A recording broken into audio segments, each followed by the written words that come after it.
Chers téléspectateurs, soyez bénis. Aujourd'hui, nous allons parcourir les signes. Chaque être humain qui est né sous un signe. Chaque animal est né sous l'influence d'un signe. Je prends par exemple le signe Lisa. Le Lisa, c'est une divinité. C'est la mère, c'est la reine mère, c'est la mère de toutes les divinités. C'est la mère du soleil, c'est la mère de la lune, c'est la mère de la nuit et c'est la mère de la journée. Le Lisa, c'est ça que les gens appellent Dieu. Maoul Segbo Lisa, le Dieu de l'univers. Ceux qui sont nés sous le signe de Lisa doivent savoir que le caméléon est leur animal totem. Ils ne vont jamais manger le dovlo. Le dovlo chez nous, c'est un type de repas que l'on prépare à base de l'haricot. Ça ne veut pas dire qu'ils ne vont pas manger, ils vont manger de l'haricot. Mais l'haricot bouilli, qu'on appelle dovlo, c'est ça ils ne vont pas manger. Celui qui est né sous le signe de Lisa ne va jamais manger l'escargot. C'est interdit. Celui qui est sous le signe de Lisa doit préférer le blanc, la couleur blanche. C'est leur couleur préférée. Lorsque nous quittons le Lisa, nous avons le dent. Celui qui est né sous le signe de dent, le dent égale le vent, l'air. C'est grâce à l'air que nous prenons des étapes, que nous exploitons le téléphone. C'est grâce à l'air que les voyages aériens existent. Donc, celui qui est né sous le signe de dent doit savoir que lui, il va beaucoup voyager. Eux, ils sont toujours riches. Ce sont des gens qui sont nés pour ne jamais être pauvres. Parce que le Lisa est la mère des richesses, des perles. Donc, celui qui est né sous le signe de dent, je parlais de dent, ce sont des gens qui ne vont jamais manger le affinti, la moutarde, le gombo. Ce sont des gens qui ne vont jamais boire trop d'alcool, de boissons alcoolisées. Si vous êtes né sous le signe de dent et vous prenez trop le piment, ce n'est pas bon. Vous mangez trop le gombo, ce n'est pas bon. Vous n'allez pas manger le gombo et vous n'allez pas trop boire de l'alcool. Ce sont des interdits de ceux qui sont nés sous ce signe, le dent. Lorsque nous quittons ce signe, nous avons le hoho, ce sont les jumeaux. Il y en a qui sont nés sous le signe des jumeaux. Ce sont des gens, lorsqu'ils sont nés, on croit qu'ils ne seront rien. Mais ce sont des gens qui redeviennent des grandes, des hautes personnalités. Ça ne veut pas dire que vous êtes jumeaux, mais vous êtes nés sous l'influence du signe jumeau. C'est différent. Donc, celui qui est né sous ce signe ne va jamais manger le haricot rouge. C'est son interdit. Celui qui est sous le signe de jumeau, quand un bonheur veut lui arriver, ça vient doublement. Quand un malheur aussi veut lui arriver, ça vient doublement. Donc, ils sont des gens qui deviennent ce que l'on ne pense pas. Ce sont des gens, quand l'ennemi les attaque, l'ennemi n'arrive pas à les nuire. La divinité qui incarne, qui est la mère des eaux, c'est ça qu'on appelle Tohosu.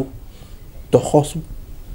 Lorsque vous êtes né sous le signe de Tohosu, votre animal totem, c'est le canard. Vous n'allez jamais manger la viande du canard. Vous n'allez jamais faire du mal à l'animal canard. Vous allez éviter de trop boire. Ça ne veut pas dire que vous n'allez pas boire, mais pas boire jusqu'à devenir ivre. Non. Nous avons le goût. Ceux qui sont nés sous le signe de goût, la divinité goût, c'est la divinité, c'est le dieu du fer.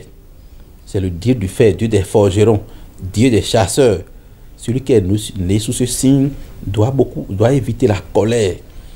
Il doit se maîtriser. En face d'une colère, il doit se maîtriser. Même chose pour les signes de dents, en haut.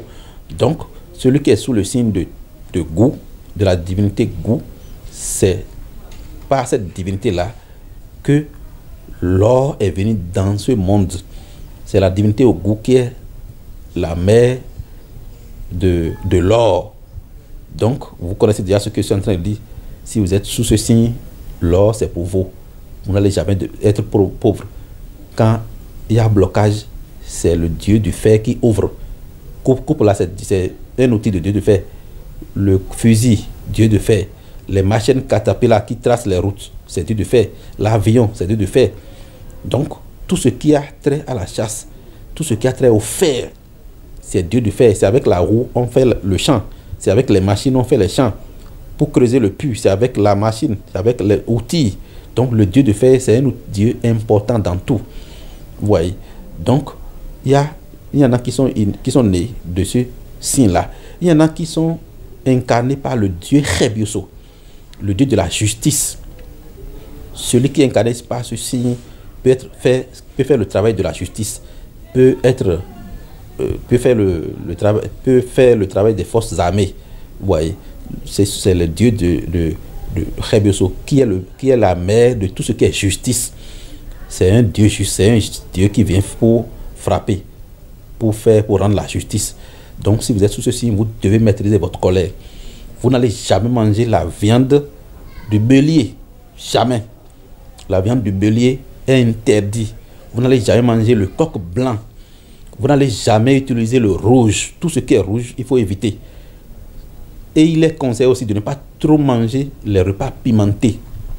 Sinon, lorsque l'âge avancera, vous allez être tensionnaire.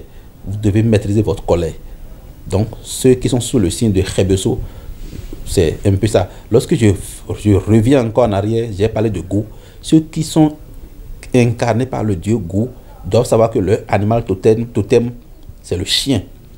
Ils ne vont jamais tuer le chien, ils ne vont jamais faire le mal au chien, ils ne vont jamais manger la viande de chien. Lorsque je viens un peu en bas, il y a le Legba. Le Legba, c'est le gardien du temple.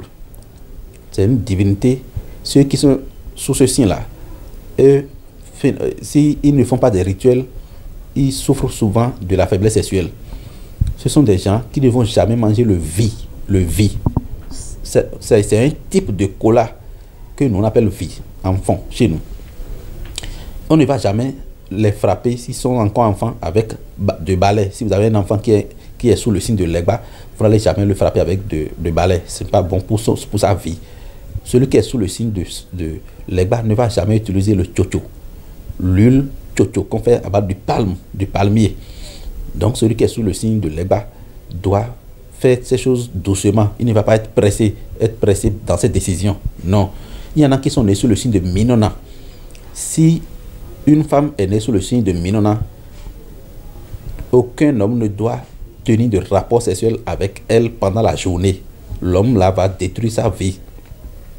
Ça veut dire que les femmes qui sont nées sous le signe de Minona, c'est uniquement la nuit. Eux, ils vont tenir rapport.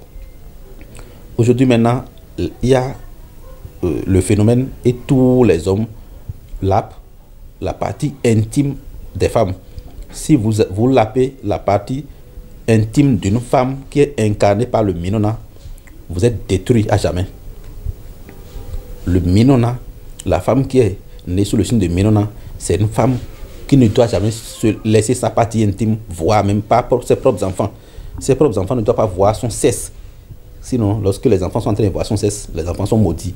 Son mari ne va jamais voir son sexe, avant de tenir rapport avec elle. Ceux qui sont sous le signe de Minona ne vont pas manger les intestins des animaux, du bœuf, du mouton. Ils peuvent manger l'intestin des animaux mâles. Ouais, les animaux qui sont mâles, c'est bon. Mais les animaux femelles, ce n'est pas bon. Ils ne vont jamais manger le chat. Ils ne vont jamais maudire. Parce que celui qui est né sous le signe de Minona, quand il te maudit, partout, tu auras des problèmes. Tu consultes, on va dire que c'est les sorciers. Ouais, si vous êtes né sous le signe de Minona et vous maudissez votre enfant, partout il va faire consultation, on va dire que vous êtes sorcier. Il y en a qui sont nés sous le signe de la divinité Sapata. Ça, c'est la terre. Lorsque quelqu'un est né sous la divinité de la terre, ce sont des gens souvent, naturellement, qui sont un peu pingres, ouais, qui sont un peu radins. Si un homme qui est incarné par la divinité Sapata, on trouve parfois dans leur rang des hommes qui vont au marché eux-mêmes pour compter le nombre du morceau de viande qu'il y a dans la sauce. Il faut éviter ça. Le Sapata, c'est une divinité de richesse qui a tout. Mais c'est sa femme qui partage. Donc celui qui est né sous la divinité Sapata ne va jamais manger le maïs grillé. Il ne va jamais manger la viande de pintade. Il ne va jamais manger la viande du lapin. Vous voyez, il doit éviter ces viandes-là pour l'évolution de sa vie. Donc celui qui est né sous le signe de Sapata, il va savoir que c'est la terre. Ce sont des gens, on leur conseille de marcher souvent à pied dans leur maison pour se recharger. Ce sont des gens qui ont de bonnes longévités, mais qui tombent souvent malades. Et ça, des rituels qu'on fait pour qu'ils ne tombent pas malades. Donc, pour ne pas trop développer, vous avez posé trop de questions et vous avez voulu que nous venions encore sur ce thème-là. Et nous sommes venus pour vous éclaircir un peu votre lanterne là-dessus. Si vous avez d'autres préoccupations, puisque nous avons l'habitude de venir chaque fois, autrefois, nous allons encore développer un peu ce même thème-là sous d'autres aspects. Soyez bénis. Je suis Da Afimadou, président du groupe Savoie endogène du Bénin. Soyez bénis.